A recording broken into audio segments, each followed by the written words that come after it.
Welcome back to my channel life long route.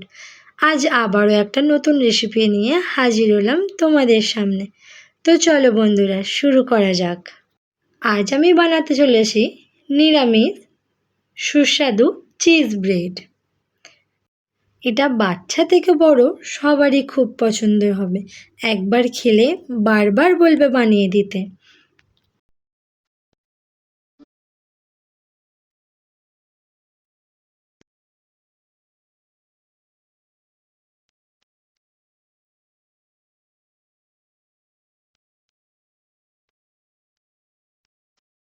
প্রথমে লো ফ্লেমে একটি কড়াই বসিয়ে কড়াইয়ে অল্প একটু বাটার দিয়ে তাতে অল্প জিরে, একটু কাঁচা লঙ্কা কুচি, একটু ক্যাপসিকাম কুচি, এটা একটু ভাজা ভাজা হয়ে গেলে এর মধ্যে অল্প একটু আদা কুচি দিয়ে দেব।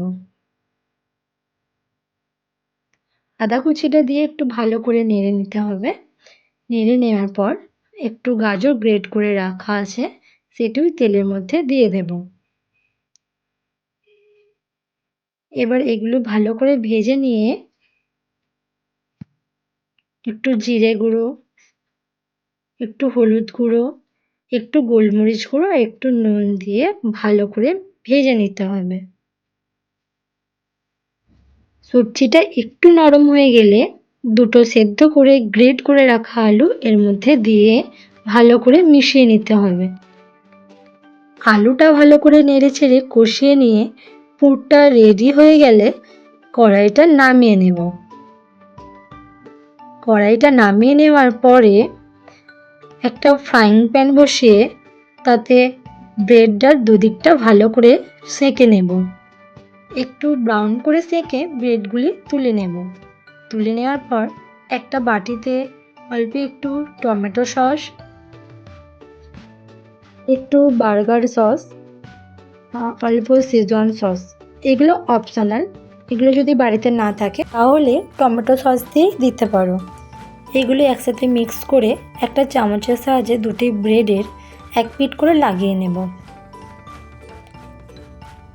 এক পিঠ করে লাগানো হয়ে গেলে একটা ব্রেডের ওপরে আলুর যে পুরটা করা আছে সেটা দিয়ে দেব।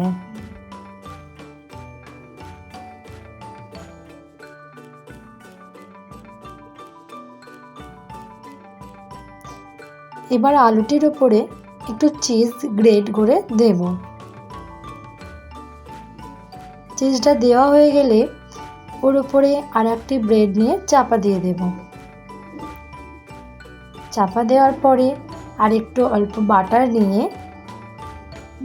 ব্রেডটির দুপিঠ ভালো করে সেঁকে নেব।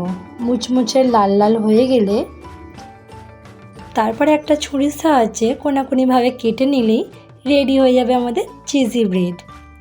ব্যাস, গরম গরম পরিবেশন করো এবার বাড়ির লোককে। দেখবে বাড়ির সকলের খুব পছন্দ হবে। তো বন্ধুরা, ভিডিওটা আজকে ভালো লাগলে লাইক, শেয়ার অ্যান্ড সাবস্ক্রাইব করে দিও। আজকে এই পর্যন্তই। তোমরা যদি চাও আবার দেখা হবে। ওকে, বাই।